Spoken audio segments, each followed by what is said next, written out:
Kelahiran Pedang Iblis bab 1321 tujuan. Menyiksa Berta membawa banyak keuntungan bagi Nuh. Tubuhnya meningkat pesat karena dantian dan tubuhnya. Namun, keuntungan terbesarnya datang dari pengetahuannya. Nuh belajar banyak darinya. Informasi tersebut tidak hanya melibatkan tata letak tanah abadi. Dia juga memahami seberapa jauh pengaruh Crystal City menyebar. Menurut Berta, tingkat yang lebih tinggi adalah tempat berantakan yang dipenuhi organisasi. Sebagian besar wilayah di negeri abadi adalah wilayah tanpa hukum yang dipenuhi berbagai binatang ajaib dan kelompok pembudidaya sederhana. Namun, beberapa dari mereka berada di bawah kendali kekuatan yang harus dihormati oleh makhluk yang lebih lemah. Crystal City adalah salah satu dari kekuatan itu. Madame Kensen adalah seorang kultivator peringkat 8, dan itu memberinya kekuatan untuk membangun organisasi di sekelilingnya. Penduduk negeri abadi sangat menghargai keberadaan di peringkat ke-8. Berta menyebut mereka sebagai kelas istimewa di tingkat yang lebih tinggi. Tampaknya makhluk peringkat 8 adalah selebritas di dunia itu, dan organisasi manapun akan memperlakukan mereka dengan rasa hormat yang pantas mereka dapatkan. Bahkan Crystal City memperlakukan Ratu Berkaki 12 dengan hormat. Tidak masalah jika keberadaan itu adalah binatang ajaib. Selama seseorang mencapai peringkat ke-8, ia akan menjadi tamu terhormat di organisasi manapun di negeri abadi. Noah jelas bertanya tentang makhluk peringkat 9 ketika dia menanyai Berta, tapi dia tidak bisa memberinya informasi berharga apapun. Menurutnya, ada eksistensi peringkat 9 di tanah abadi, tetapi mereka tidak pernah melibatkan diri dengan dunia luar. Laporan yang melibatkan keberadaan peringkat 9 sebagian besar tidak jelas atau tidak realistis. Bahkan para pembudidaya di peringkat ke-8 tidak dapat memastikan tentang kekuatan yang dimiliki oleh makhluk di tingkat yang lebih tinggi. Jadi mereka tidak pernah berani untuk mengkonfirmasi rumor tersebut. Informasi yang melibatkan tata letak tanah abadi memberi Nuh gambaran tentang bagaimana dia harus pindah untuk menghindari masalah. Wilayah pengaruh kota kristal hanyalah sebagian kecil dari alam yang lebih tinggi, dan bahkan berbatasan dengan tanah milik binatang ajaib yang cerdas. Nuh memiliki banyak kemungkinan. Kebanyakan dewa akan menghindari organisasi, jadi dia bisa dengan mudah hidup tanpa terjebak dalam organisasi manapun. Kota kristal menandai akhir dari wilayah manusia, pikir Noah sambil memilah pengetahuan yang diperoleh dari Berta. Saya harus menemui lebih banyak pemukiman manusia saat saya berjalan melewati zona berbahaya ini. Menemukan item yang berguna seharusnya tidak menjadi masalah pada saat itu. Interogasi Nuh terfokus pada benda-benda yang tertulis setelah dia mengetahui tentang tata letak umum tanah abadi. Menurut Berta, barang-barang penyimpanan adalah sumber daya berharga di tingkat yang lebih tinggi. Dan sebagian besar pembudidaya peringkat 7 harus bergantung pada organisasi eksternal untuk mengurus materi mereka. Tidak mengherankan jika para kultivator tidak bisa mendapatkan akses ke benda-benda suci. Metode penulisan pada bidang yang lebih rendah seringkali mengandalkan peniruan hukum langit dan bumi, namun proses tersebut memiliki batasan yang jelas. Wills juga mengalami kesulitan dalam mempengaruhi masalah di dunia yang lebih tinggi, jadi mereka yang mampu melakukan prasasti adalah kelas elit di tempat itu. Nuh belum menguji bagaimana kinerja metode penempaan elemennya di tanah abadi, tapi dia berharap masalah dunia yang lebih tinggi akan menolak keinginannya ketika mereka mencoba mengubah strukturnya. Penciptaan item penyimpanan juga merupakan ceruk bidang prasasti, jadi tidak mengherankan jika hanya sedikit master yang bisa melakukannya di tanah abadi. Nuh adalah pengecualian karena dunia gelap, tetapi sebagian besar pembudidaya harus bersumpah khusus untuk mendapatkan alat tersebut.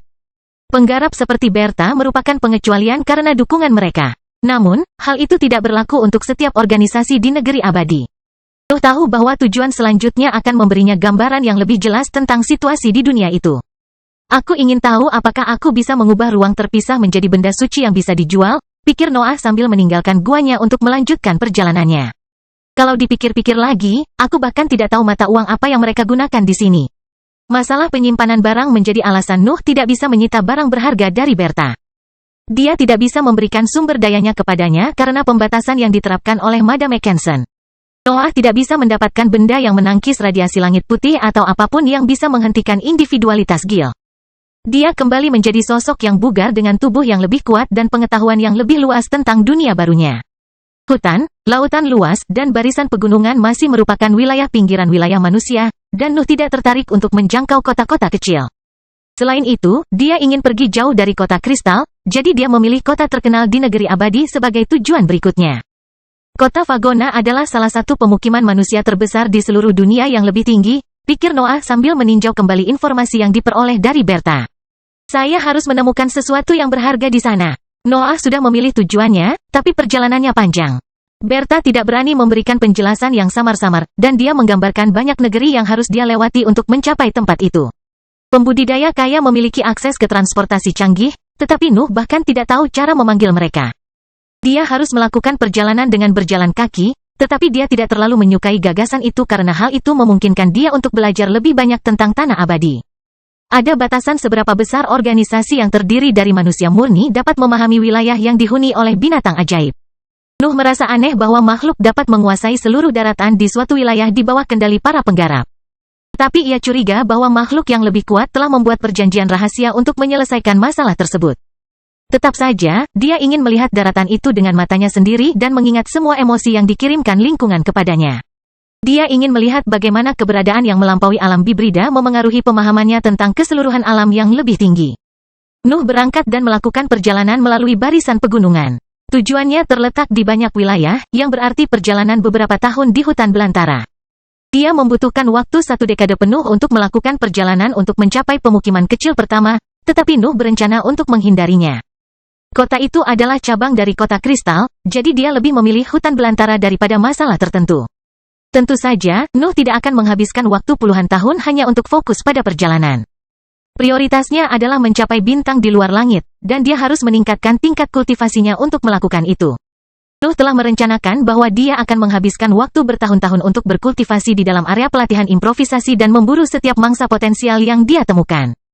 Tingkat kultivasinya saat ini hampir mewakili minimal tanah abadi, dan Nuh tidak berniat untuk bertahan lama pada tahap itu. Fakta bahwa kekuatan sebenarnya tidak mencerminkan kekuatan rata-rata seorang kultivator peringkat 7 dalam tahap gas tidak cukup untuk membuatnya puas dengan kehebatan pertempurannya saat ini. Peningkatan adalah kunci untuk mendapatkan akses ke lebih banyak peluang, dan Nuh berencana untuk memperkuat landasan ilahi sebelum mencapai kota Fagona. Dia ingin menjadi kultivator terbaik yang baru naik pada saat dia mencapai tujuannya.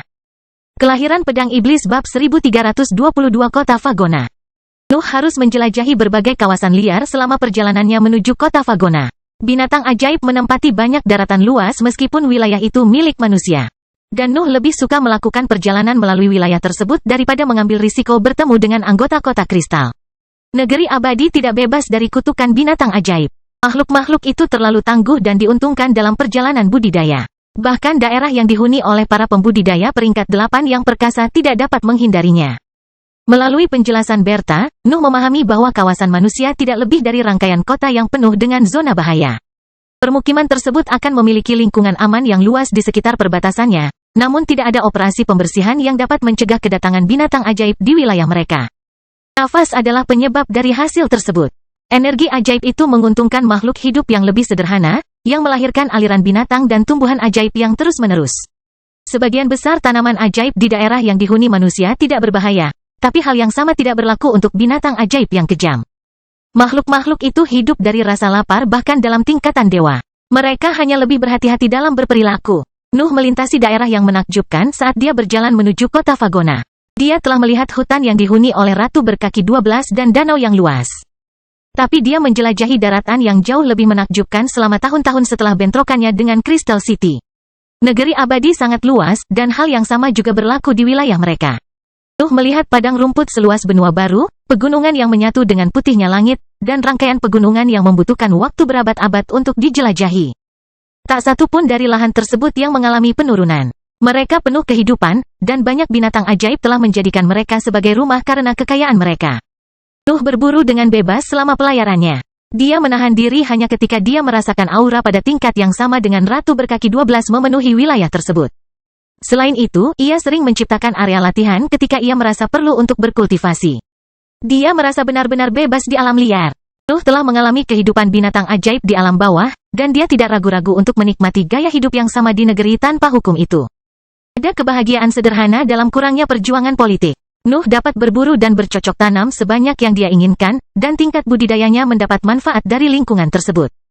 Namun, ia juga memenuhi batasan yang tidak dapat dihindari yang diberikan oleh spesies anehnya. Nuh bukanlah binatang ajaib. Individualitas adalah kekuatan yang sulit untuk ditingkatkan, dan dia segera harus menghadapi batas kemampuannya. Gantiannya tiba-tiba berhenti membaik selama perjalanannya, dan dia tampaknya tidak mampu menyelesaikan masalah pada levelnya saat ini. Noah mencoba segalanya setelah masalah itu datang. Dia melemparkan dirinya ke dalam kumpulan binatang ajaib peringkat 7 di tingkat bawah. Dia mengisi tubuhnya dengan nutrisi sebanyak mungkin. Dia menghabiskan waktu bertahun-tahun tenggelam dalam meditasi yang diberdayakan oleh teknik deduksi ilahi. Sepertinya tidak ada yang mampu mengatasi hambatan yang dihadapi dantiannya. Noah mendapati dirinya tidak dapat memperbesar organnya, dan dia tidak dapat menemukan solusi untuk masalah tersebut tidak peduli seberapa keras dia berusaha. Kebebasan yang dirasakan dalam penjelajahan lambat di alam yang lebih tinggi meninggalkan pikiran Nuh begitu dantiannya berhenti berkembang. Kecemasan menggantikan sensasi itu. Nuh tidak dapat lagi menikmati alam liar setelah dia menghadapi hambatan yang tidak dapat dia atasi. Nuh dapat memahami bahwa pertumbuhannya membutuhkan lebih dari sekadar akumulasi energi. Memiliki akses ke lingkungan yang penuh dengan hukum tidak cukup untuk mendorong levelnya menuju peringkat yang lebih tinggi karena dia adalah seorang dewa. Namun, dia tidak memiliki pedoman tentang perjalanan ke depan. Samar-samar Nuh memahami apa yang harus dia perjuangkan, tetapi dia tidak tahu bagaimana mendekati jalan itu. Pelayarannya melewati hutan belantara menjadi lebih tergesa-gesa setelah dantiannya menemui hambatan tersebut. Noah memahami bahwa dia tidak dapat menemukan solusi atas masalahnya di lingkungan yang dikuasai oleh binatang ajaib, jadi dia melakukan yang terbaik untuk mencapai tujuannya lebih cepat. Nuh tidak menghentikan perburuannya, tetapi dia tidak lagi membuang waktu untuk meditasi yang tidak berguna. Dia tidak akan mengabaikan tubuhnya, tapi dia juga tidak akan mengharapkan keajaiban. Dia harus belajar lebih banyak tentang alam dewa, dan dia tidak bisa memperoleh pengetahuan itu dari binatang ajaib. Dia harus menemui para kultivator pada tingkat yang lebih tinggi untuk memahami bagaimana perjalanannya harus dilanjutkan. Setelah melintasi wilayah tak berujung dan berbagai lingkungan, Nuh akhirnya mencapai dataran hijau yang terletak di tengah rangkaian pegunungan yang sangat luas.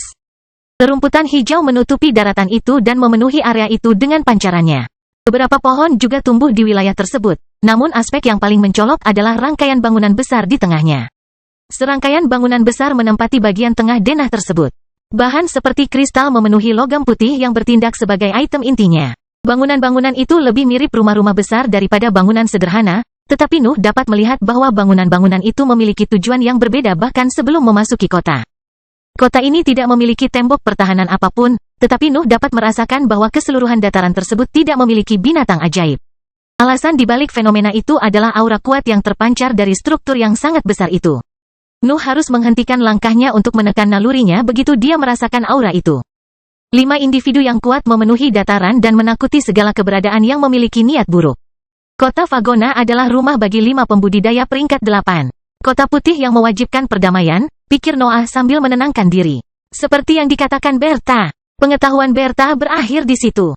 Dia hanya mengetahui daerah dekat kota kristal dan jalan menuju kota Fagona, artinya Noah harus mengumpulkan informasi lagi sekarang. Meski begitu, kota Fagona berada di luar wilayah pengaruh kota kristal. Manusia di sana tidak mengikuti kepercayaan orang-orang fanatik itu, dan mereka menerima setiap makhluk cerdas selama mereka tidak menimbulkan masalah. Nuh tidak ragu-ragu untuk berbaris menuju kota setelah kondisinya stabil. Jalanan yang padat dan individualitas yang berbeda segera memasuki jangkauan kesadarannya, dan banyak mata tertuju ke arahnya. Kota Fagona tidak memiliki gerbang utama. Siapapun bisa masuk. Namun, sudah menjadi kebiasaan untuk menyembunyikan lautan kesadaran di area tersebut untuk menghormati makhluk lemah yang menghuni jalan tersebut. Noah tidak butuh banyak waktu untuk memahami fitur itu. Dia telah melihat bahwa kultivator peringkat 5 dan 6 merupakan mayoritas penduduk kota Fagona sementara gelombang mentalnya menyebar di area tersebut. Namun dia mengingat kembali kesadarannya ketika mereka mulai menderita karena tekanan bawaan yang dipancarkan oleh pikirannya. Beberapa komentar kesal terdengar di jalanan setelah tindakannya. Sebagian besar dari para penggarap heroik mengeluh tentang kurangnya sopan santun Nuh, tetapi dia mengabaikan mereka untuk fokus pada kota. Nuh tidak berani membuat masalah apapun dengan aura 5 peringkat 8 yang menutupi seluruh kota. Dia berada di lingkungan asing, jadi dia harus mempelajari sekelilingnya untuk menghindari kemarahan dari keberadaan yang kuat. Kelahiran Pedang Iblis bab 1323 Kepala Ash. Kota Fagona sangat luas. Manusia dari berbagai tingkatan memenuhi jalanannya, tapi semuanya mengenakan jubah dan armor yang terbuat dari bahan dewa. Bangunan besar seperti rumah besar menerangi area tersebut dengan warna putih yang terpancar dari logamnya. Pancaran cahaya tersebut memperoleh nuansa berbeda setelah melewati kristal yang tertanam di permukaannya, sehingga lingkaran cahaya kota tidak menghilang dalam cahaya langit. Logam putih dan kristal juga memenuhi jalanan. Segala struktur di kota Fagona tampak dipoles sempurna dan tanpa noda apapun. Itu adalah pemandangan ilahi, sebuah lingkungan yang tidak bisa ditawarkan oleh alam rendahan manapun. Meski begitu, kehadiran para penggarap heroik membuat Nuh bingung. Invasi ular abadi telah mengkonfirmasi keberadaan heroik di tanah abadi, tetapi Nuh tidak tahu bagaimana proses itu berhasil bagi para pembudidaya. Mereka bukanlah binatang ajaib yang bisa hidup dari nafas di lingkungan. Mereka perlu mengatasi perjuangan dalam kehidupan nyata untuk membangun individualitas mereka dan mendorong mereka melewati alam kepahlawanan. Nuh bahkan tidak tahu bagaimana manusia yang baru lahir bisa bertahan dari tekanan alam yang lebih tinggi. Harus ada prosedur khusus untuk memungkinkan kelahiran orang-orang lemah itu, dan dia menduga hanya petani kaya yang bisa membangun keluarga di lingkungan itu. Terlalu banyak yang tidak kuketahui tentang tempat ini, Noah menyimpulkan sambil mengamati pemandangan itu. Bangunan-bangunan di pinggiran kota memiliki label besar yang menggambarkan fungsinya. Rune dan gambar bersinar di permukaannya dan memancarkan ide-ide yang membuat siapapun memahami aktivitas apa yang terjadi di dalam. Noah tidak mengenali bahasa yang digunakan pada label tersebut, dan sepertinya ada bahasa yang berbeda menurut pemilik bangunan tersebut. Namun, tanda, huruf, dan tanda itu memancarkan makna sebenarnya yang menerjemahkannya menjadi pesan yang dapat dia pahami. Pandai besi, perpustakaan, ruang prasasti, dan jenis toko lainnya memenuhi lingkaran luar kota Vagona. Bahkan ada beberapa restoran di antara mereka, dan banyak pelanggan mengantri untuk mendapat giliran masuk. Nuh mendapati dirinya tersesat dalam lingkungan yang berkembang itu. Dia telah pergi dari alam liar ke pemandangan yang ramai, dan pemandangan itu membuatnya tidak bisa berkata-kata. Saya hanya bisa menjelajah dan melihat, simpul Noah dalam benaknya sambil menjelajahi jalan-jalan besar kota Vagona. Nuh tidak membuka kesadarannya, tetapi kesadarannya yang superior memungkinkan dia untuk mendengar banyak topik yang dibicarakan oleh orang banyak di sekitarnya. Para penggarap heroik kebanyakan berbicara tentang hal-hal sepele. Mereka menyebut nama koki dan desainer terkenal yang hanya melibatkan gaya benda tertentu yang tertulis. Sebaliknya, para penggarap di peringkat ketujuh sebagian besar adalah orang-orang yang diam dan tidak berinteraksi dengan siapapun dan menjadi hidup hanya setelah mereka memasuki gedung. Noah tidak bisa mendengar apa yang dikatakan orang begitu mereka memasuki gedung. Sebuah penghalang mencegah suara dan aura merembes keluar dari struktur itu, jadi dia tidak bisa mendengar informasi berharga apapun. Namun, dia bisa melihat bagaimana kerumunan kultivator yang lebih lemah menunjukkan rasa hormat terhadap keberadaan di peringkat ketujuh. Mereka membuka jalan bagi siapapun yang memiliki kekuatan ilahi, dan hal yang sama terjadi pada Nuh ketika dia berjalan di jalanan. Nuh melihat kerumunan orang membuka jalannya. Para penggarap di peringkat heroik tidak berani menghalangi jalannya bahkan jika mereka menderita karena perluasan kesadarannya. Mereka menunjukkan rasa hormat yang murni saat melihatnya, dan mereka tidak merasa marah ketika mereka bergerak untuk membiarkannya lewat. Tak ayal, Nuh merasa was-was saat melihat perilaku tersebut. Kurangnya pengetahuannya tentang adat istiadat di tempat itu membuatnya khawatir akan dampak akhir dari kemurahan hati tersebut. Namun, dia hanya bisa menerimanya untuk saat ini. Nuh hanya bisa berharap bahwa dia tidak perlu memberi kompensasi kepada siapapun atas rasa hormat seperti itu. Ada batasan seberapa menarik berbagai toko bagi Nuh. Dia menemukan ketertarikan pada jubah yang terbuat dari bahan ilahi, tapi dia hampir tidak melihat-lihat item yang ditampilkan di tempat terbuka sebelum bergerak maju. Kemampuannya selalu melawan armor apapun. Noah bisa mempertimbangkannya sekarang karena mantranya tidak lagi merusak pakaiannya, tapi kekokohan kulitnya membuatnya mengabaikan peralatan itu. Nuh belum mempelajari tentang jenis mata uang yang digunakan di negeri abadi, jadi dia tidak ingin memfokuskan studinya pada barang-barang yang diabaikan tersebut. Fokus utamanya tetap pada pusat kekuasaannya. Dia harus memahami mengapa dantiannya berhenti tumbuh sebelum memikirkan tentang senjata yang tertulis. Perpustakaan adalah bangunan yang paling menarik di matanya, dan Noah tidak ragu-ragu untuk berjalan menuju perpustakaan terbesar setelah dia memperoleh pemahaman umum tentang area kota tersebut. Bangunan itu memiliki tembok tinggi di sekelilingnya dan sebuah gerbang besar yang menampilkan sekelompok penjaga yang mengenakan jubah kuning muda. Para pembudidaya itu semuanya berada di peringkat 7, dan beberapa dari mereka melewati tahap gas. Serangkaian buku tebal yang memancarkan kata ilmu menempati label perpustakaan itu. Nuh juga melihat tanda aneh yang tidak memancarkan makna spesifik apapun di sana.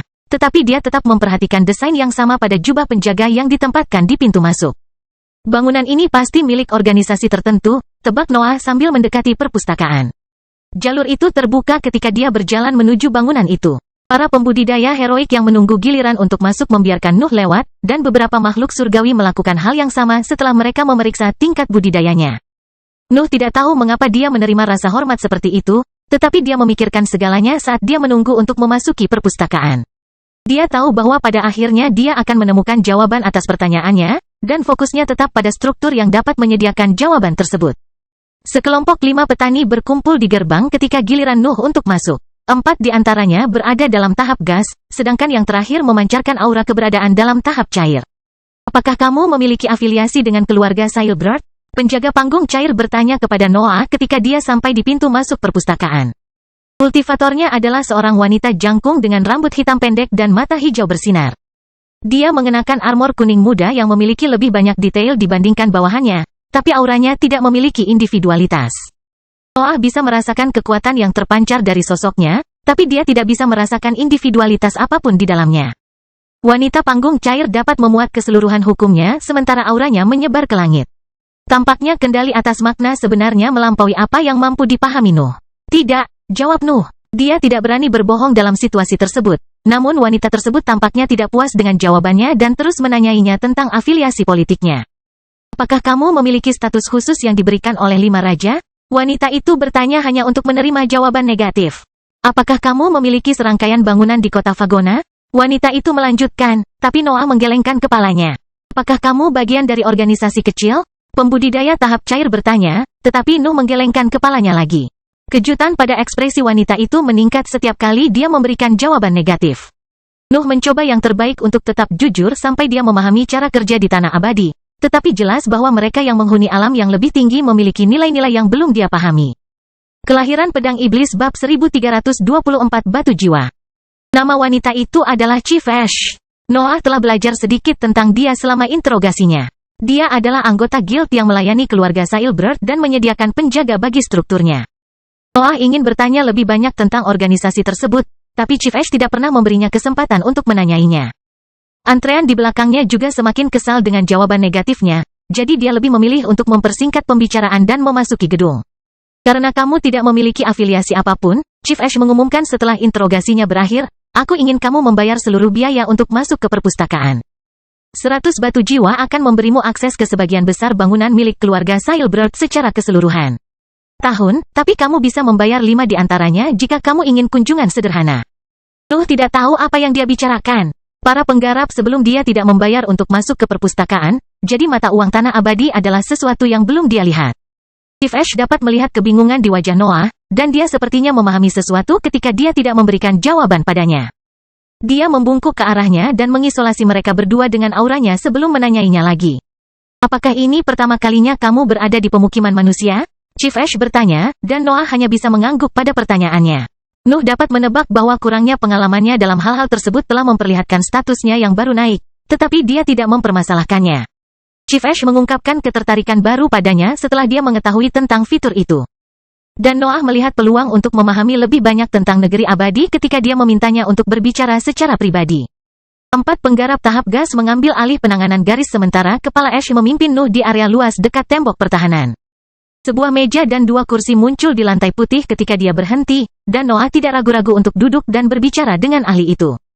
Saya kira Anda menghabiskan 1 milenium di hutan belantara setelah meninggalkan zona pendaratan, Chief Ash mengumumkan setelah dia duduk di seberang meja.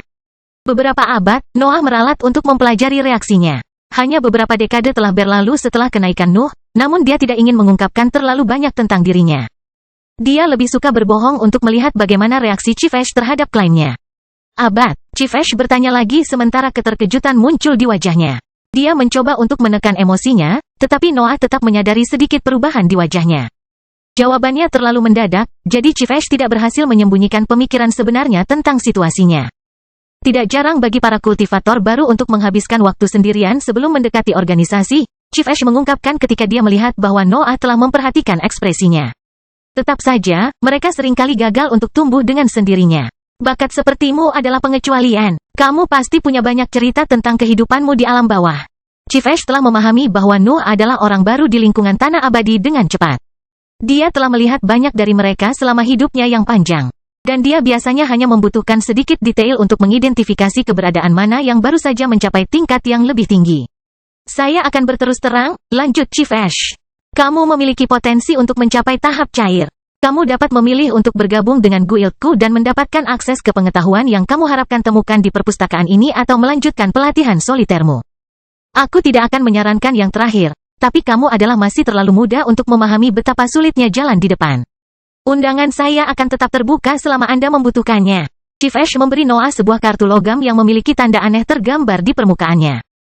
Simbol itu berbeda dengan yang ada di jubah penjaga, tapi Noah memutuskan untuk mengambilnya ketika nalurinya memastikan bahwa simbol itu tidak berbahaya. Mata Chief Ash membelalak saat dia melihat Noah menyimpan kartunya. Barang-barang penyimpanan adalah sumber daya langka di negeri abadi, jadi dia tidak dapat memahami bagaimana Nuh memiliki akses ke salah satu barang tersebut. Warisan biasanya menjelaskan hal itu, tetapi Nuh tampaknya bukan tipe kultivator yang mengandalkan sumber daya yang diperoleh dari ahli lain. Klaimnya tentang kecepatan pertumbuhannya telah menempatkannya di atas rata-rata ahli dewa di negeri abadi, jadi kemungkinan besar keahliannya melampaui sebagian besar dewa tahap gas lainnya. Saya bersedia memberi Anda beberapa informasi sebagai tanda niat baik, Chief Ash mengumumkan setelah dia melihat Noah menyimpan kartunya. Pendekatannya telah berubah, dan Nuh menyadari hal itu sebagai kesempatannya untuk mempelajari lebih lanjut tentang negeri abadi. Dia tahu bahwa Chief Ash akan menahan sesuatu, tapi dia tidak keberatan dengan perilaku itu selama dia mendapatkan sesuatu yang berharga.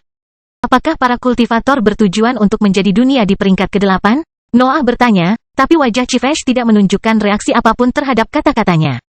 Noah mengejutkannya untuk pertama kalinya, tapi dia sudah siap menjawab pertanyaannya sekarang. Kata-katanya mengejutkannya, tapi dia tidak mengungkapkan emosi apapun. Dia hanya menggelengkan kepalanya untuk mengungkapkan kerahasiaan informasi itu. Bagaimana kamu tumbuh melalui tahapan peringkat ke-7? Noah bertanya, tapi Chief Ash menggelengkan kepalanya lagi. Dia tidak akan mengungkapkan apapun kepadanya karena topik itu melibatkan banyak cabang penelitian milik keluarga Sailbrook. Chief Ash tidak akan bisa mendorong Noah menuju guildnya jika dia mengungkapkan informasi penting seperti itu. Batu jiwa, kata Noah akhirnya. Bicaralah padaku tentang mereka. Anda dapat menemukannya dalam berbagai bentuk, jelas Chief Ash. Mereka adalah satu-satunya mata uang yang mungkin ada di negeri abadi karena mengandung hukum mentah, dan para kultivator dapat menyerap energi mereka untuk meningkatkan level mereka. Apakah Anda memiliki pengetahuan tentang hukum mentah? Anggukan Noah membuat Chief Ash melanjutkan. Sebagian besar tambang hukum mentah berada di bawah kendali organisasi yang kuat, jadi kamu akan selalu menemukannya dalam bentuk yang sama di kota-kota. Namun, tidak ada yang akan menolaknya jika kamu menemukan batu jiwa dengan bentuk yang aneh. Penjelasannya sudah cukup luas pada saat itu, namun Nuh ingin mempelajarinya lebih jauh. Hukum mentah memiliki batasnya dalam hal tingkat kultivasi, tetapi Nuh tidak akan mengabaikannya sekarang karena dantiannya telah berhenti berkembang. Kamu memintaku 100 batu jiwa untuk masuk ke perpustakaan, tanya Noah. Apakah itu normal untuk tempat ini? Chief Ash sedikit ragu dengan kata-katanya, tapi dia akhirnya memberi Nuh gambaran tentang bagaimana perekonomian di negeri abadi bekerja.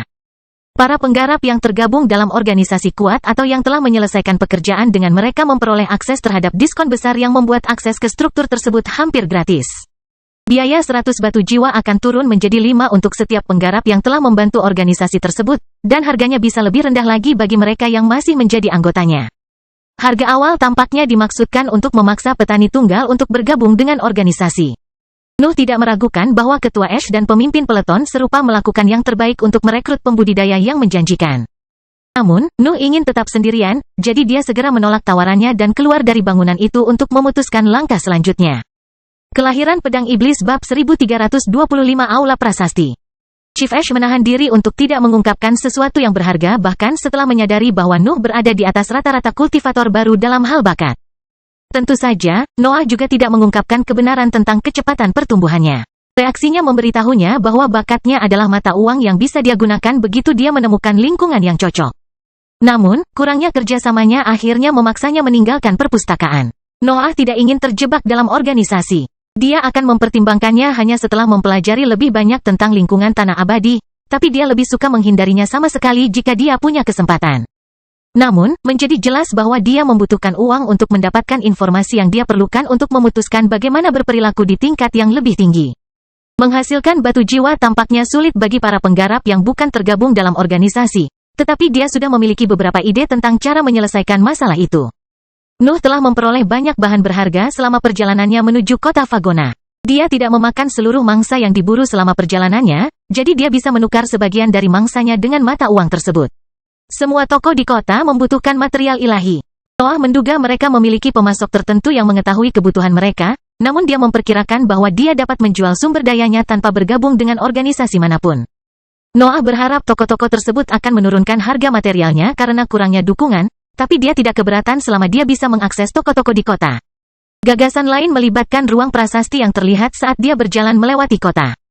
Mereka selalu memiliki kerumunan besar penggarap dalam tingkatan heroik dan dewa yang menatap taman yang mengelilingi bangunan utama mereka. Para ahli membuat prasasti di sana, tetapi Nuh telah mengabaikannya sebelumnya selama penjelajahan pertamanya. Namun, penjelajahannya yang kedua mengungkapkan bahwa siapapun dapat memasuki ruang prasasti dan menunjukkan keahliannya. Para penggarap yang menunggu di luar kemudian dapat mengajukan penawaran untuk produk jadi apapun. Dan aula prasasti itu sendiri dapat menaruh minat pada para ahli yang terlibat dalam prosedur tersebut. Nuh belum mengerti apakah dia bisa membuat prasasti di negeri abadi. Dia telah menyelesaikan beberapa tes cepat selama perjalanannya, tapi dia tidak pernah mencoba membuat senjata bertulis yang tepat karena pelatihannya menghabiskan sebagian besar waktunya. Namun, ruang prasasti dapat memberinya kesempatan untuk menguji kemampuannya dan membandingkannya dengan ahli ilahi lainnya. Dia bahkan bisa mendapatkan sesuatu darinya jika dia berhasil membuat produk yang stabil. Adapun para ahli di aula prasasti, Nuh bahkan tidak mempertimbangkan kemungkinan untuk menarik perhatian mereka. Barang-barang di kota Fagona telah melalui banyak pemolesan, dan produk-produk berantakan dari metode elemental forging tidak cocok dengan lingkungan angkuh itu. Lebih baik menghindari ruang prasasti yang ramai, pikir Noah sambil berjalan melewati jalanan putih. Lebih sedikit pelanggan akan memberinya lebih sedikit peluang untuk menjual produknya, namun Noah masih terlalu waspada terhadap lingkungannya untuk ikut serta dalam kompetisi yang tepat. Selain itu, ia tidak ingin terlalu banyak berinteraksi dengan penduduk kota Fagona karena kurangnya pengetahuannya tentang sistem politiknya. Noah mencoba mempelajari beberapa master prasasti yang tampil di aula paling ramai, tetapi dia segera menyadari bahwa dia harus membayar satu batu jiwa untuk menjadi bagian dari penonton. Penghalang di sekitar struktur juga memblokir sebagian besar gelombang mentalnya, jadi dia bahkan tidak bisa melihat metode prasasti mana yang digunakan oleh para ahli di dalamnya. Gagasan untuk mempelajari pesaingnya memudar bahkan sebelum terbentuk, tetapi Nuh menggunakan penemuan itu untuk mendekati tahap kedua rencananya dengan lebih cepat.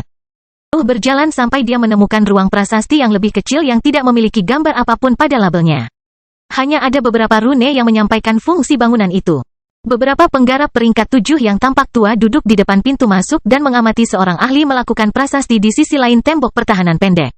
Nuh dapat melihat apa yang sedang dilakukan tuannya, tetapi dia tidak berani memaksakan penghalang untuk memata-matai area tersebut.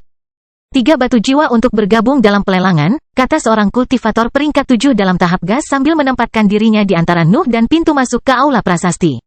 Saya bukan pembeli, jawab Noah sambil berusaha terdengar sesopan mungkin, saya di sini untuk membuat prasasti. Perkataan Noah menggugah rasa penasaran para penjaga yang memeriksanya dari ujung kepala hingga ujung kaki. Sulit bagi para kultivator untuk mengenali status aneh Nuh ketika dia tidak menunjukkan kekuatan fisiknya, tetapi ahli tahap gas tidak mencari ciri-ciri tersebut. Aula prasasti ini cukup terkenal, kata penjaga itu ketika dia memahami bahwa Nuh adalah seorang pemula di negeri abadi. Kami hanya dapat menawarkan Anda 1 hari gratis. Anda harus membayar setelahnya. Noah hanya bisa mengangguk mendengar kata-kata itu. Dia bahkan tidak ingin bertanya tentang harga untuk bergabung dengan bagian dalam aula prasasti, tapi dia tidak keberatan untuk saat ini. Suatu hari sudah lebih dari cukup untuk memahami apakah dia bisa melakukan prasasti, dan dia selalu bisa berpindah bangunan jika aula prasasti itu menolaknya suatu saat nanti. Penjaga itu menghela nafas dan membiarkannya lewat setelah jawaban positifnya. Noah kehilangan kontak dengan dunia luar setelah dia melewati penghalang struktur tersebut, tetapi bagian dalamnya menjadi terlihat ketika dia melangkah ke taman besar di sekitar bangunan pusat. Nuh akhirnya bisa melihat ahli membuat prasasti di salah satu sudut taman. Dia adalah seorang kultivator peringkat 7 dalam tahap gas dengan rambut putih panjang dan penampilan awet muda. Pria itu bermata abu-abu dan mengenakan jubah abu-abu dengan tanda hitam besar tergambar di dadanya. Pria itu mengabaikan Nuh dan tetap fokus pada metode tulisannya. Gas biru mengalir keluar dari kepalanya dan menyatu dengan kristal di telapak tangannya, perlahan-lahan mengubah bentuk dan auranya. Prosesnya mirip dengan metode prasasti penduduk asli dunia lain, tetapi Nuh dapat merasakan bahwa gas biru tersebut tidak memiliki arti yang sederhana. Tampaknya memancarkan sesuatu yang lebih rumit, tetapi suara keras tiba-tiba bergema di benaknya dan memaksanya menghentikan analisisnya. Jangan mencoba meniru metode prasasti orang lain, sebuah suara kuno bergema di dalam kepala Nuh. Mencuri ide dari master lain adalah kejahatan. Ini akan menjadi peringatan terakhirmu. Mereka selalu mengerti bahwa aku bukan dari tempat itu, pikir Noah sambil mengalihkan pandangannya dari ahli prasasti lainnya dan duduk di dekat pintu masuk untuk fokus pada ciptaannya. Nuh tidak perlu membuat cetak biru atau menciptakan produk baru. Bahan-bahan di dalam ruang terpisah terlalu berbeda dari apa yang dia gunakan di bidang bawah. Selain itu, dia sudah mempunyai ide sempurna untuk prosedur itu. Ada satu senjata bertulis yang menemani Nuh sejak kejadian di negara Odrea. Bomnya hanya membutuhkan satu bahan dan rune berbentuk pedang, menjadikannya barang termurah sepengetahuan Nuh. Itu membuat mereka sempurna untuk situasinya saat ini. Nuh dapat mencoba menyelesaikannya tanpa membuang terlalu banyak bahan. Kemungkinan terburuknya, mereka dapat meledak sebelum menjadi stabil, namun ruang terpisah dapat menutupi fitur tersebut. Kelahiran Pedang Iblis Bab 1326 Lelang. Penjaga panggung berbentuk gas itu terkesiap kaget saat dia melihat Nuh mengeluarkan potongan kulit milik binatang ajaib dewa dari dadanya. Tetap saja, dia segera menutup mulutnya untuk menjaga ketenangan aula prasasti. Tidak sulit untuk membedakan bahwa Nuh adalah eksistensi yang baru naik. Jubah dan perilakunya membuatnya mustahil untuk tampil sebagai warga negeri abadi.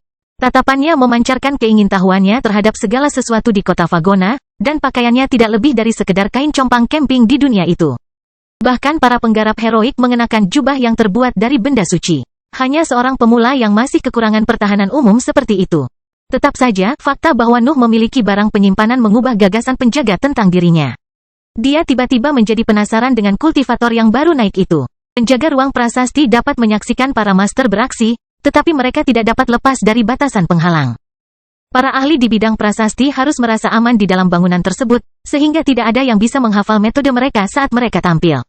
Suara kuno dan ketenangan ahli prasasti berambut putih membuat Nuh merasa aman untuk menulis di tempat itu. Dia dapat sepenuhnya fokus pada prosedurnya dan berusaha untuk menciptakan item yang stabil. Materi gelap terbang keluar dari dada Nuh dan meresap ke dalam kulit binatang ajaib di tangannya. Energi yang lebih tinggi mengikuti instruksi Nuh dan membentuk material sesuai dengan kebutuhannya. Tumpukan tisu itu segera berubah menjadi bola yang mulai menyerap kegelapannya. Nuh membiarkan ketidakstabilan yang tidak lengkap mengumpulkan kegelapan hingga menjadi tidak stabil. Benda itu akan meledak, tapi dia segera menyimpannya di dalam ruang terpisahnya dan menggunakan materi gelap untuk mengisolasinya. Tidak ada seorang pun di daerah itu yang mendengar apapun, tetapi mereka dapat melihat bagaimana asap kelabu keluar dari mulut Nuh setelah ketidakstabilan meledak. Pembatasan penghalang tidak memungkinkan mereka untuk memahami apakah itu adalah bagian dari metode prasastinya. Tetap saja, mereka mulai waspada terhadap ahli aneh itu. Keinginanku terlalu dangkal, pikir Noah sambil fokus lagi. Bahan-bahan ini terlalu tangguh. Saya perlu mengubah pendekatan. Materi gelap mengalir keluar dari dada Noah dan menciptakan dunia gelap versi kecil di antara telapak tangannya.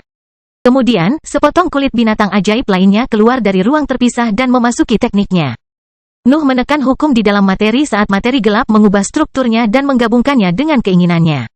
Ketidakstabilan adalah senjata sederhana yang tertulis, jadi dia hanya perlu membuatnya mampu menahan kegelapannya. Dunia gelap mendapat manfaat dari penempaan, tetapi ketidakstabilan yang tidak lengkap menjadi tidak stabil setelah Nuh mulai menggabungkan rune berbentuk pedang di permukaannya. Dia segera mendapati dirinya terpaksa menyimpan benda itu di dalam ruang terpisah dan menekan ledakannya lagi. Penonton memahami ada sesuatu yang tidak beres ketika mereka melihat asap abu-abu kembali keluar dari mulut Noah. Hal itu mengisyaratkan kegagalan dalam prosesnya, namun minat mereka tumbuh ketika Nuh mengambil lebih banyak materi ilahi dari ruang terpisahnya.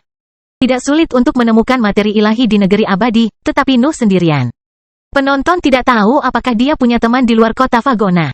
Meski begitu, mereka mulai menghargai kemampuannya. Aula prasasti itu tidak memiliki banyak penggarap di antara penontonnya, tetapi mereka memiliki beberapa relevansi di dalam kota Fagona. Beberapa dari mereka mulai mempertimbangkan untuk mempekerjakan Nuh untuk mengumpulkan materi ilahi untuk toko mereka, namun tidak ada yang berani mengganggu penampilannya. Dunia gelap bisa melemahkan pertahanan bawaan materi, pikir Noah sambil menerapkan tekniknya lagi, tapi kemauanku tidak bisa menggantikan hukumnya. Materi gelap tidak bisa menjadi energi inti dalam penempaan item pada level ini. Noah menghela nafas saat dia memahaminya. Materi gelap telah memungkinkannya menciptakan keajaiban dari materi biasa, tetapi materi gelap terlalu impersonal jika menyangkut hukum. Noah masih bisa memadukannya dengan struktur materialnya, tapi dia tidak bisa menggunakannya untuk melaksanakan keinginannya, setidaknya jika dia ingin berhasil dalam menempanya. Hanya individualitasnya yang bisa menciptakan hukum yang mampu mengubah benda-benda itu, jadi dia harus menggunakan energi yang mencerminkan keseluruhan keberadaannya. Aura aneh mulai keluar dari sosok Nuh setelah dia mempersiapkan dunia yang sangat gelap dan kulit binatang yang lebih ajaib. Dia mencoba untuk menahan pancaran individualitasnya, namun ambisinya masih mempengaruhi udara di sekitarnya sementara dia fokus pada menciptakan keinginan. Garis-garis hitam muncul di udara di sekitar sosoknya saat tingkat budidayanya meningkat. Noah menjadi lebih kuat tepat di depan semua orang, dan bahkan Master Prasasti berambut putih menghentikan penampilannya untuk fokus padanya. Apakah dia menggunakan seni rahasia untuk berhasil dalam prasasti?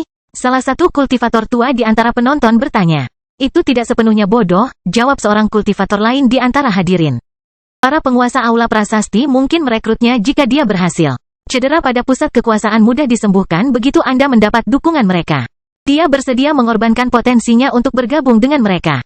Noah tidak dapat mendengar percakapan yang diucapkan di antara penonton, tetapi fokusnya tidak memungkinkan dia melakukannya meskipun penghalang tidak ada. Dia telah memutuskan untuk mengungkapkan sebagian dari individualitasnya selama prosedur, jadi dia tidak bisa goyah bahkan untuk sesaat. Kegelapan mengalir di dalam pikirannya dan berubah saat menyatu dengan keinginannya. Perairan lautan mentalnya melonjak dan menghantam dinding mentalnya saat ambisinya memicu gagasan ledakan dan energi kekerasan. Ide-ide itu memasuki kegelapan sebelum Nuh menggunakan energi itu untuk memodifikasi kulit binatang ajaib yang terdapat di dunia gelap di antara kedua tangannya. Tekniknya akan menekan hukum material, tapi tidak akan mengganggu penempaan sebenarnya. Kegelapan yang dipenuhi dengan kehendak Nuh mengubah struktur material dan mengubahnya menjadi bola hitam. Rune berbentuk pedang juga keluar dari pikirannya dan menyatu dengan permukaan ketidakstabilan untuk menciptakan duri-durinya. Materi gelap kemudian meresap ke dalam strukturnya dan memperbaiki segala kekurangan yang ditemukannya. Energi yang lebih tinggi juga meningkatkan kualitas senjata sekali pakai secara keseluruhan dan mengisinya dengan kekuatan. Kegelapan juga membantu proses itu.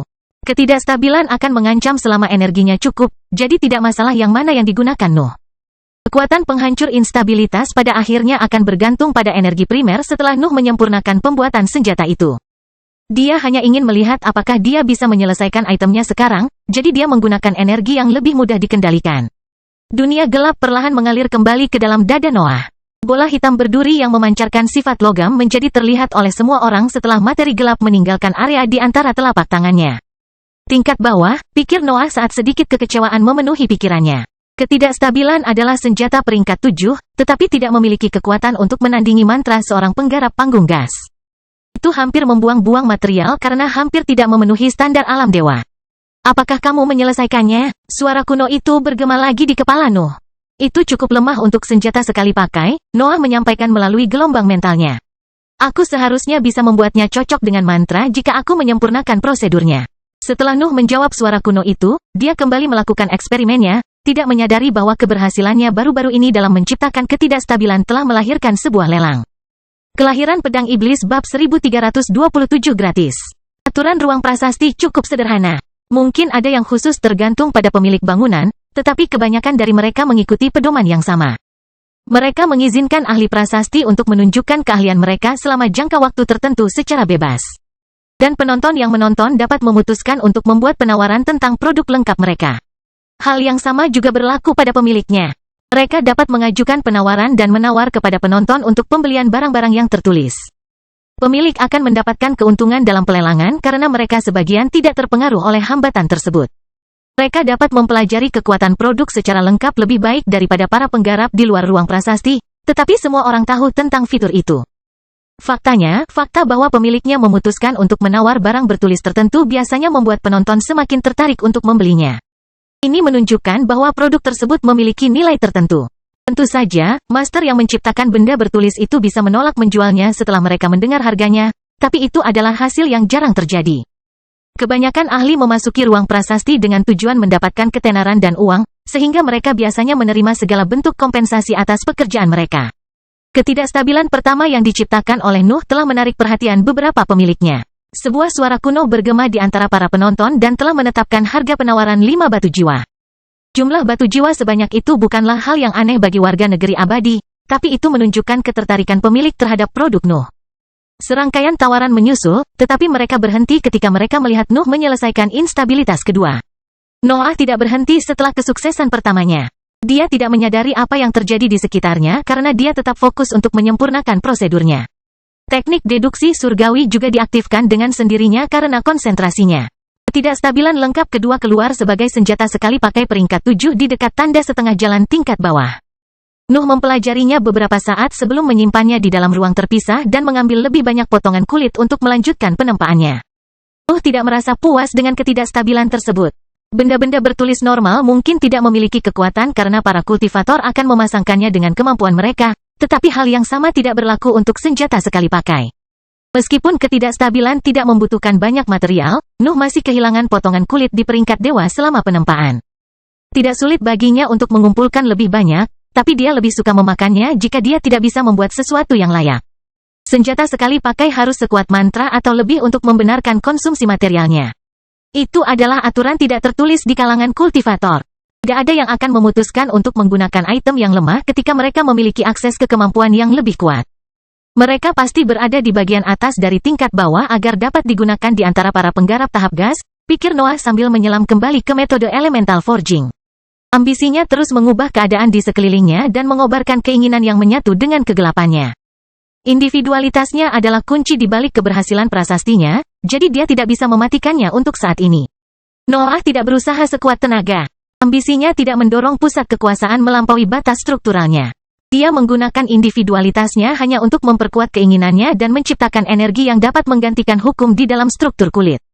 Kerugiannya akan ringan setelah prosedur itu, tapi Noah diperkirakan akan mengalami sedikit sakit kepala setelah dia menekan individualitasnya.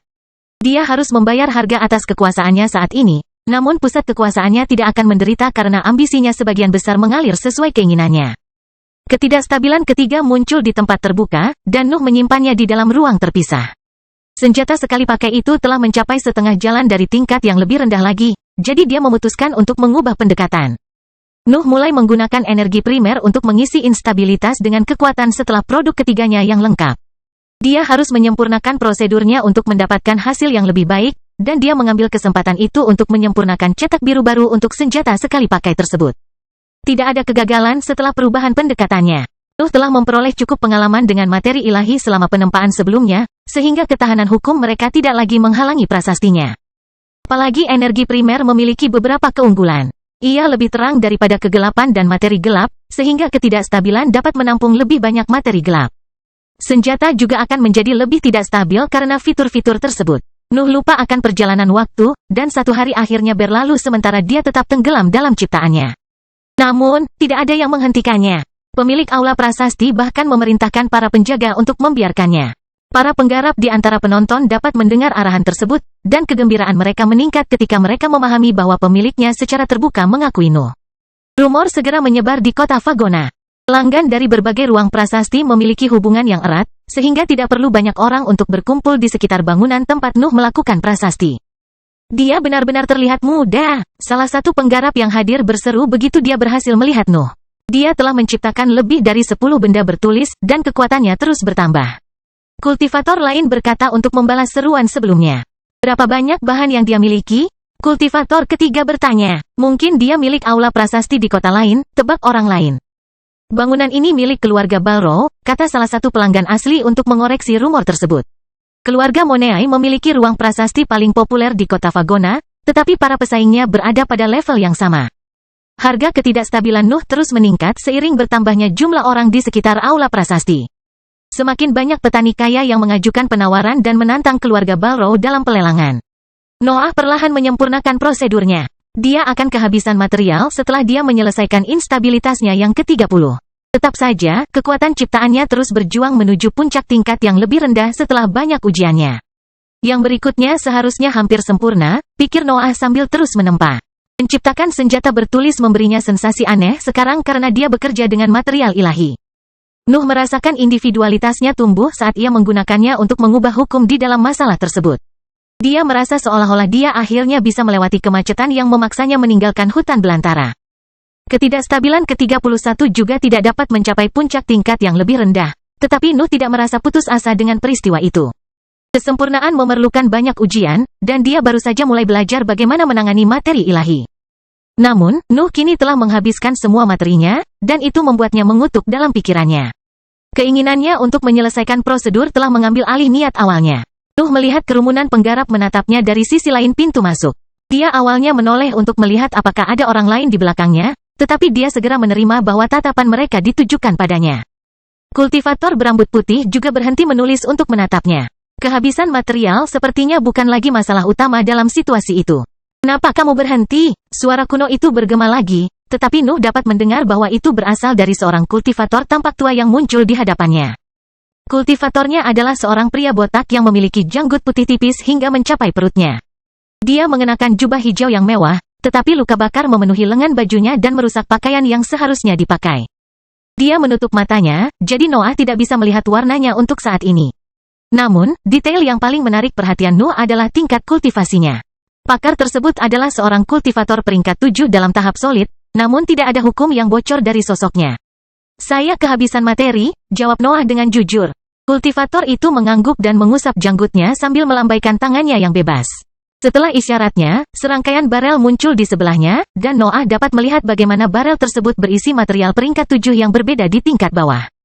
Kamu bisa menggunakannya, kata sang kultivator. Jangan khawatir, saya memberikannya secara gratis. Kelahiran Pedang Iblis bab 1328 penjelasan. Noah mengerti bahwa sesuatu telah terjadi saat dia masih tenggelam dalam metode elemental forging. Penonton, reaksi master prasasti lainnya, dan kata-kata penggarap panggung yang solid mengatakan kepadanya bahwa ciptaannya telah menarik perhatian. Namun, Nuh tidak bisa mempercayainya begitu saja. Dia tidak lupa di mana dia berada, jadi dia harus berhati-hati dengan tawaran tersebut. Mengapa kamu menawariku materi gratis? Noah bertanya tanpa menekan minatnya pada materi tersebut. Tong-tong itu berisi logam aneh dan jaringan aneh yang ingin dipelajari Nuh, tetapi dia tidak mengambilnya bahkan jika dia membiarkan minatnya keluar dari sosoknya. Nuh memiliki banyak pengalaman menjadi seorang kultivator tunggal. Dia tahu bagaimana dia harus bertindak untuk mempertahankan keuntungan di lingkungan asing. Jelas bahwa prasastinya telah menarik minat, tetapi dia tidak ingin tampil sebagai kultivator yang cerdik. Dia lebih suka berpura-pura menjadi seorang jenius yang tidak tahu apa-apa di bidang prasasti sambil mempelajari sekelilingnya. Saya bersedia membayar untuk melihat Anda beraksi, kata kultivator sambil memasang wajah tanpa ekspresi. Noah berpura-pura merasa prihatin dengan perkataannya. Matanya melebar saat dia meletakkan tangannya di belakang punggung dan mulai berdiri. Penghalang di luar struktur mencegah terciptanya ingatan tentang metode prasasti yang terlihat di sini, kata kultivator tersebut ketika dia melihat reaksi Nuh. Apakah kamu ingat sesuatu tentang teknik Master J? Kultivator menunjuk ke arah ahli berambut putih selama pertanyaannya. Nuh mulai memikirkan tentang pemeriksaan singkatnya terhadap metode prasasti ahli itu, tetapi dia segera menyadari bahwa dia tidak dapat mengingat apapun tentangnya. Tidak ada kenangan tentang analisis sebelumnya yang ada di benaknya. Nuh ingat bahwa dia telah mencoba mempelajari ahli berambut putih itu, tetapi dia tidak dapat mengingat gambar yang paling samar pun ketika dia memikirkan hal itu. Aku ingin tahu di mana batas fitur ini, pikir Noah sambil memeriksa penghalang itu. Nuh tidak tahu seberapa kuat seorang kultivator harus menghindari efek tersebut, tetapi pemeriksaan sederhananya tidak dapat mengungkapkan sesuatu yang berguna. Namun, kultivator panggung yang solid memahami pikirannya dan tidak ragu untuk meyakinkannya. Saya hanya ingat awan kecil ketika berhubungan dengan metode prasasti Anda, kata kultivator. Saya akan melupakan hal itu juga dalam beberapa hari. Sebagian besar penghalang dan pembatasan di kota Vagona harus melalui pemeriksaan para pemimpin. Mereka memastikan bahwa setiap toko bekerja dengan adil. Nuh tidak perlu bertanya siapa yang keluar. 5 aura peringkat 8 yang menutupi kota Vagona sudah cukup untuk menjawab keraguan itu. Saya tidak ingin bergabung dengan organisasi manapun, Noah mengumumkan sambil mengalihkan pandangannya antara materi dan kultivator botak. Itu normal bagi para kultivator yang baru naik, kata sang kultivator. Saya tidak akan menyembunyikan kekecewaan saya, tetapi umur kita panjang.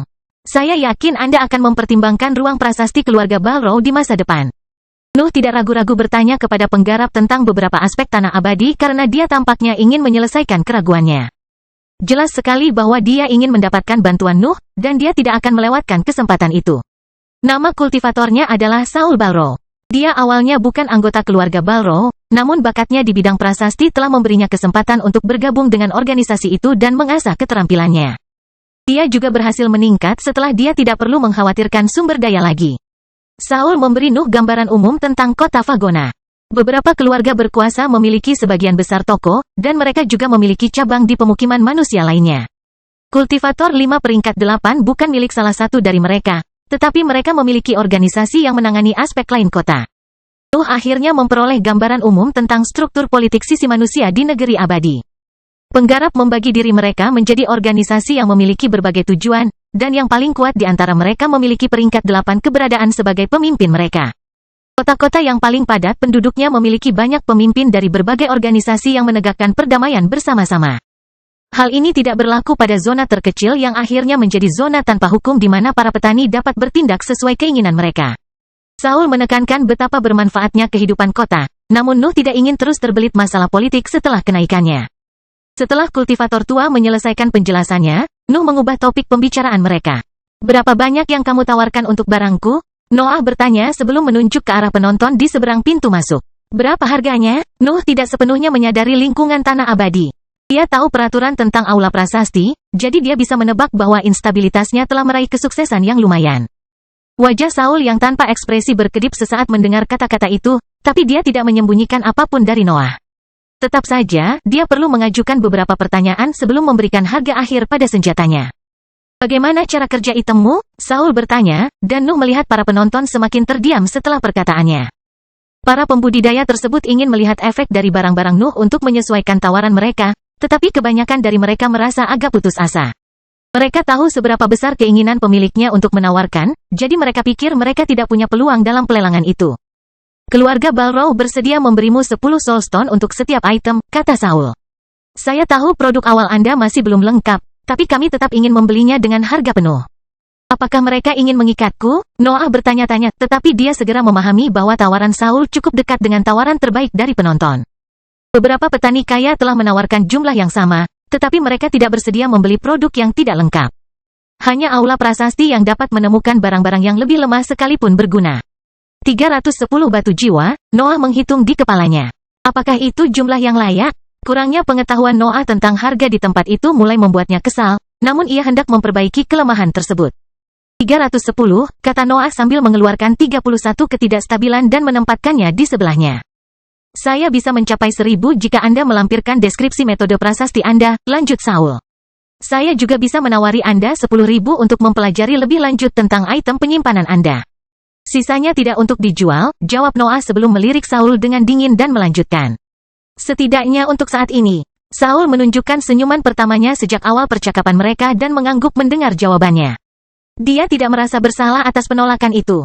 Dia telah melihat banyak kultivator seperti Nuh yang ingin menyendiri sepanjang perjalanan ilahi mereka, tetapi mereka selalu bergabung dengan organisasi pada suatu saat. Tumpukan batu abu-abu yang ditutupi garis putih jatuh dari cincin luar angkasa Saul dan menumpuk di depannya. Nuh dapat merasakan adanya hukum mentah pada barang-barang tersebut, dan dia tidak sabar untuk segera mendapatkannya. Nuh mengeluarkan 31 ketidakstabilan dari ruang terpisahnya dan menyimpan batu jiwa. Aula Prasasti telah kehilangan daya tariknya setelah transaksi itu, jadi dia meninggalkan bangunan itu setelah bertukar kata lagi dengan Saul. Gunakan kartu ini jika kamu ingin menghubungi anggota Aula Prasasti di bawah kendali keluarga Balrog, kata Saul sambil menyerahkan kepada Noah sebuah kartu kecil yang terbuat dari logam hijau. Beri saya nama Anda. Saya akan memberitahu semua cabang bahwa Anda diterima di Aula Prasasti kami.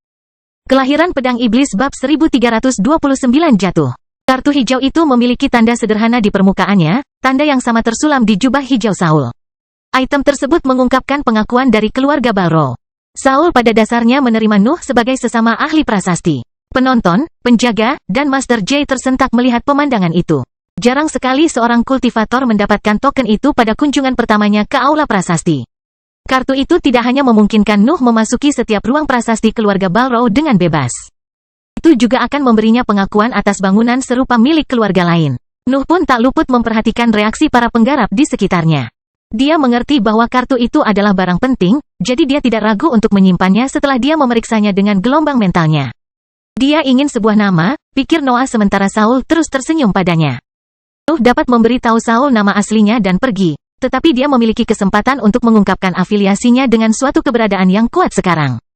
Penggarap juga sering menggunakan gelar, jadi dia tidak keberatan mengatakan gelar yang dapat mengarahkannya ke calon sekutu.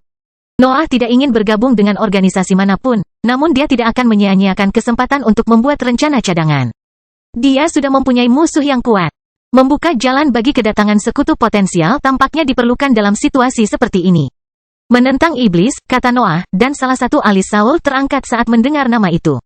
Mendengar nama itu memicu sesuatu di benak Saul yang membuatnya mengubah ekspresi damainya. Namun, Nuh hanya bisa menghafal detail itu dan meninggalkan ruang prasasti untuk sementara waktu. Nuh tidak tahu apakah Saul memiliki hubungan dengan iblis ilahi. Meski begitu, dia dapat memastikan bahwa keputusannya untuk mengungkap gelarnya tidak membahayakan hubungannya dengan keluarga Balrog ketika dia merasakan kartu hijaunya berubah. Beberapa simbol muncul di kartu. Noah tidak bisa membaca bahasa itu, tapi dia bisa mendengar nama Defying Demon ketika dia memeriksanya dengan gelombang mentalnya. Keluarga Balrog telah resmi menerimanya sebagai tamu sambutan. Saya akhirnya membuat beberapa kemajuan, pikir Noah ketika efek dari ambisinya memudar. Kerumunan di depan Aula Prasasti membuka lorongnya dan menatapnya dari jauh setelah dia pergi. Nuh tidak ingin mereka melihat tingkat kultivasinya turun, tetapi mereka cukup menghormatinya sehingga membiarkannya sendirian. Penampilannya telah menempatkan namanya di antara eksistensi baru yang menjanjikan. Banyak pembudidaya di antara burung gagak mengharapkan Nuh menjadi anggota penting Aula Prasasti di masa depan. Nuh tidak memiliki ekspektasi yang sama. Ada aspek penting dari keberadaannya yang menempatkannya di dunia yang berbeda dari dunia manusia. Dia bahkan tidak bisa membayangkan masalah apa yang bisa ditimbulkan oleh spesiesnya. Namun, dia sekarang punya cukup uang untuk menyelesaikan beberapa keraguannya tentang tanah abadi. 310 batu jiwa tidak akan memberinya akses ke semua bangunan di kota Fagona, tapi itu cukup untuk membuatnya mengunjungi perpustakaan. Terlebih lagi, pengalamannya baru-baru ini dengan metode elemental forging telah membuka sesuatu di dalam dirinya. Nuh merasa telah melewati hambatan dan dapat meningkatkan tingkat kultivasinya lagi. Namun, dia memutuskan untuk menunda pelatihannya untuk mengumpulkan informasi tentang tingkat yang lebih tinggi. Sedikit sakit kepala memenuhi pikirannya setelah pusat kekuatannya kembali ke tingkat aslinya. Nuh tidak menggunakan ambisinya untuk memberdayakan dirinya sendiri selama menempa, sehingga kelemahannya menjadi relatif mudah untuk ditanggung. Sensasi yang dirasakan saat ambisinya memengaruhi hukum di sekitarnya terlihat jelas di benaknya, dan Nuh melakukan yang terbaik untuk menghafalnya. Perasaan itu mengandung alasan di balik terbukanya tingkat kultivasinya, dan dia akan melakukan apapun untuk menjaganya tetap hidup. Noah kembali ke perpustakaan besar dan menemukan Chief Ash tersenyum padanya. Dia menyilangkan tangan di depan dadanya sambil menatap sosoknya yang mendekati gedung milik keluarga Sailbrod. Sudah kubilang kamu punya potensi, kata Chief Ash. Kamu sudah membuat nama untuk dirimu sendiri. Tetap saja, aku tidak menyangka kamu akan menjadi ahli prasasti. Saya bisa membayar biaya perpustakaan sekarang, kata Noah sambil mengabaikan komentarnya. Berita menyebar dengan cepat di kota Fagona, Chief Ash tidak membiarkan topik itu berlalu. Hampir setiap eksistensi yang lebih lemah menyadari kedatanganmu setelah penampilanmu di aula prasasti. Aku hanya ingin membaca beberapa buku, kata Noah sambil terus mengabaikannya. Ahli prasasti adalah sumber daya berharga di tingkat yang lebih tinggi, Chief Ash melanjutkan. Kamu telah kehilangan anonimitasmu, Defying Demon. Aku tidak akan terkejut jika organisasi yang lebih kecil menculikmu sekarang setelah kamu mengungkapkan bakatmu. Kata-kata Chief Ash terdengar seperti ancaman, tapi Noah tidak terlalu mementingkan kata-kata itu. Niatnya jelas. Dia ingin Noah bergabung dengan guildnya sekarang karena dia masih belum dikenal. Akan sangat terlambat jika Nuh terus mengungkapkan nilainya. Guild sederhana akan kehilangan harapan untuk mendapatkannya karena keluarga besar akan turun tangan. Saya yakin warga kota Fagona yang canggih tidak akan menggunakan cara seperti itu, jawab Noah dengan senyuman dingin muncul di wajahnya. Noah berhenti di depan Chief Ash dan terus menatap mata reptilnya padanya. Dia tidak bisa membedakan status hibridnya hanya dari fitur itu, tapi dia sepertinya tidak tertarik dengan rahasia yang dibawanya. Chief Ash hanya ingin merekrut Noah. Keinginannya merembes keluar dari sosoknya dan mulai menyatu dengan lingkungan. Tetap saja, kedatangan bawahannya memaksanya untuk menarik kembali untaian aura itu. Noah mengeluarkan 5 batu jiwa dari ruang terpisahnya ketika penjaga lainnya tiba, tapi kepala Ash menggelengkan kepalanya dan membukakan jalan untuknya. Anggap ini sebagai bukti niat baikku, kata Chief Ash sambil menunjuk ke pintu masuk perpustakaan. Anda dapat tinggal di sana selama 3 bulan dan memiliki akses penuh ke tingkat pertama. Anda harus membayar untuk buku tebal atau informasi tertentu yang bernilai tinggi. Mata Nuh tertuju ke pintu masuk sebelum kembali menatap ahli panggung cair. Chief Ash menawarinya kunjungan gratis ke perpustakaan, tapi naluri Noah menyuruhnya untuk tidak mempercayainya. Tetap saja, itu tidak termasuk kunjungan sebenarnya, jadi Noah membatasi dirinya untuk mengangguk sebelum berjalan menuju pintu masuk. Perilaku mencurigakan Chief Ash tidak membuatnya khawatir dengan keberadaan 5 peringkat 8 yang mengawasi seluruh kota. Apakah Anda yakin, Ketua? Salah satu penjaga yang lebih lemah bertanya begitu Noah memasuki perpustakaan. Kontakku di aula prasasti mengatakan bahwa dia menciptakan 31 senjata bertulis berturut-turut. Selain itu, dia mungkin punya hubungan dengan pembuat onar lainnya itu. Ini adalah kota Fagona, sebuah pemerintahan yang damai, jawab Chief Ash kepada bawahannya. Kami akan memastikan apakah dia tahu sesuatu tentang sombong itu begitu dia pergi. Sepertinya dia terbiasa dengan kehidupan di alam liar, bantah penjaga itu. Kami mungkin tidak bisa mengikutinya begitu dia pergi kecuali kamu ikut mengejar. Tidak perlu ada pengejaran, kata Chief Ash saat senyum percaya diri muncul di wajahnya. Saya tahu persis kemana dia akan pergi setelah kunjungannya ke perpustakaan. Setiap kultivator yang baru naik ingin melihat tanah kejatuhan setelah mengetahui keberadaannya. Kelahiran Pedang Iblis bab 1330 buku. Kecerahan perpustakaan memenuhi pandangan Nuh. Strukturnya menyerupai istana besar di luar, namun bagian dalamnya tampak jauh lebih besar. Sesuatu memperluas ruang di dalam struktur dan menjadikannya jauh lebih besar dari yang seharusnya. Rak buku memenuhi aula utama berukuran ratusan meter, dan sebuah tangga besar mengelilingi dinding dan menuju ke lantai atas. Noah dapat melihat lebih banyak rak buku dari beberapa balkon di lantai atas. Para penggarap menjelajahinya sambil duduk di sofa mewah, dan pemandangannya tidak jauh berbeda di aula utama. Beberapa area membaca membagi banyak rak buku. Beberapa di antaranya memiliki tujuan tertentu, bahkan ada pula yang mengadakan serangkaian penggarap membahas topik tertentu. Para ahli bahkan dapat membuat kelompok di sana sebelum keluar dari kota Fagona. Area yang mengadakan diskusi atau kelompok penggarap tidak membiarkan suara apapun keluar dari tepinya. Keheningan total memenuhi perpustakaan, dan beberapa rune yang ditempatkan di dindingnya bahkan menyerap suara yang dihasilkan saat membalik halaman. Bahkan ada katalog yang mencantumkan layanan yang ditawarkan perpustakaan. Serangkaian pelayan menempati setiap ruang baca dan memberi nasihat kepada setiap penggarap yang membutuhkan. Noah merasa benar-benar tersesat di lingkungan itu, tetapi seorang pelayan segera menyadari kebingungannya dan membawanya ke layar putih setelah bertukar beberapa kalimat sopan.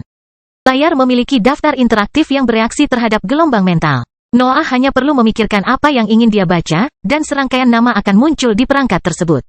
Pelayan memastikan bahwa Noah dapat membaca apapun di aula utama perpustakaan secara gratis. Struktur itu hanya menampilkan biaya masuk dan pembayaran untuk memasuki lantai atas.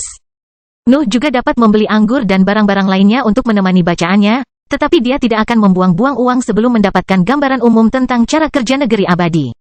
Ini bahkan lebih baik dari yang saya harapkan, pikir Noah ketika semakin banyak nama muncul di layar. Bisakah aku membaca semuanya dalam 3 bulan? Nuh telah melihat ribuan nama muncul dalam penglihatannya saat gelombang mentalnya berinteraksi dengan perangkat tersebut. Dia mempunyai begitu banyak pertanyaan sehingga daftar di layar tidak pernah berhenti berubah. Ini akan memakan waktu lama jika saya tidak melakukannya dengan benar, simpul Noah sebelum memanggil salah satu pelayan. Pelayannya adalah seorang pria jangkung dalam tahap gas. Dia mengenakan jubah ketat berwarna biru pucat seperti para petani lainnya yang bekerja di dalam bangunan tersebut, dan dia tidak ragu-ragu untuk membantu Nuh mengatasi masalahnya. Tentu saja Nuh harus membayar untuk layanan itu. 10 batu jiwanya menghilang dari ruang terpisahnya saat dia menanyai pelayan tentang banyak keraguannya. Perpustakaan itu terlalu besar, dan berisi banyak versi dari buku yang sama. Para ahli juga akan membuat esai tentang beberapa buku tebal tersebut, jadi Noah tidak tahu mana yang terbaik untuknya. Sebaliknya, pelayan tersebut menyarankan dia untuk membaca buku tebal dan gulungan tertentu setelah mendengar tentang kebutuhannya. Noah mendapatkan lebih dari 100 buku bahkan setelah proses skimming itu, tapi dia tidak bisa mengurangi jumlahnya lebih dari itu. Pelayan mengurus membawa semua buku ke tempat membaca yang dipilih oleh Nuh, dan dia bahkan membawa anggur murah untuk melengkapi layanannya. Bagi Noah, wine murah itu adalah yang terbaik yang pernah dia cicipi. Dia bisa merasakan materi ilahi yang digunakan dalam penciptaannya, dan dia merasa aneh ketika pikirannya tenang. Minuman itu dapat mempengaruhi pikiran ilahinya, dan itu adalah yang termurah di katalog. Nuh bahkan tidak bisa membayangkan apa yang akan dilakukan makhluk termahal terhadap lautan kesadarannya. Noah menyelami buku setelah pelayan menyelesaikan tugasnya. Banyak dari mereka berbicara tentang tata letak tanah abadi, sementara yang lain menceritakan legenda dan potongan sejarah tempat itu. Negeri abadi terlalu luas untuk membuat peta lengkap. Nuh hanya dapat mengetahui posisi umum beberapa tempat penting. Dia harus pergi ke lantai atas untuk mendapatkan deskripsi rinci dan terkini tentang wilayah tertentu. Pembelajaran itu masih membantunya mempelajari lebih lanjut tentang tanah abadi, namun tempat itu begitu luas sehingga memiliki wilayah apapun. Rangkaian pegunungan yang sangat luas, danau seluas lautan, dataran tak berujung, dataran tinggi memiliki segalanya. Selain itu, tidak jelas apakah negeri abadi telah berakhir. Banyak ahli telah mencoba memahami seberapa besar sebenarnya bidang yang lebih tinggi tersebut, namun mereka tidak dapat menemukan ukuran pasti untuk menggambarkannya. Negeri abadi sering berubah. Mereka bahkan berkembang melalui proses yang tidak dapat dijelaskan oleh buku di aula utama. Nuh hanya dapat menebak bahwa langit dan bumi terus memperluas wilayah kekuasaannya dan mencaplok lebih banyak wilayah ke tingkat yang lebih tinggi. Proses itulah yang menjadi alasan dibalik banyaknya wilayah yang belum dijelajahi.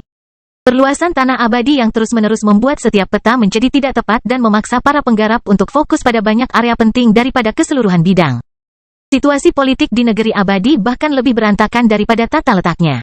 Binatang ajaib dan manusia memiliki batas yang jelas yang tidak pernah mereka lewati karena adanya perjanjian yang terjalin di antara makhluk kuat. Sedangkan untuk pesawat bibrida, mereka sulit dilacak, dan banyak yang berpendapat bahwa rumah mereka adalah bagian pesawat yang belum dijelajahi. Pembagian itu relatif memudahkan Nuh. Dia dapat dengan mudah melakukan perjalanan antara satu sisi dan sisi lainnya tergantung pada kebutuhannya. Penemuannya membuatnya cukup senang, namun suasana hatinya segera berubah suram setelah dia mempelajari lebih banyak buku. Kedua belah pihak memiliki banyak pemimpin dan bahkan lebih banyak bawahan. Manusia juga telah membagi diri menjadi organisasi yang tak terhitung jumlahnya, dan binatang ajaib telah melakukan hal serupa dengan kelompok mereka. Perpustakaan tidak bisa mengajarinya tentang berbagai aliansi di antara kekuatan-kekuatan tersebut. Noah perlu menggunakan layanan khusus di perpustakaan untuk mendapatkan pembaruan tersebut, tetapi dia tidak punya cukup uang untuk membelinya. Saya kira saya perlu menghafal aliansi politik begitu saya melihatnya, simpul Noah setelah dia berhenti mempelajari keluarga dan berbagai organisasi yang mengisi sisi kemanusiaan. Nuh mempelajari buku-buku tebal yang berbicara tentang perjalanan kultivasi di tingkat dewa. Ajaran-ajaran itu tidak terperinci, dan sebagian besar hanyalah tebakan para kultivator yang berhasil maju di masa lalu. Pengalaman mereka cukup untuk mengkonfirmasi gagasan yang muncul di benaknya setelah kejadian di Aula Prasasti. Dia sudah berada di jalan yang benar, menurut buku-buku itu. Para kultivator ilahi perlu berevolusi melalui individualitas mereka, dan hal itu melibatkan pengaruh hukum mereka pada dunia. Makna sebenarnya mereka adalah menekan aturan dunia di sekitar mereka dan mengubahnya menjadi wilayah kekuasaan mereka. Itu mirip dengan efek dunia gelap, namun para kultivator harus menerapkannya tanpa bergantung pada teknik dan mantra.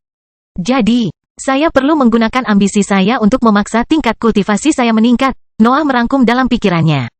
Tetapi saya dapat menghindari penggunaan individualitas saya jika saya lebih banyak berlatih untuk mempengaruhi dunia di sekitar saya. Saya kira proses ini berubah tergantung pada arti sebenarnya.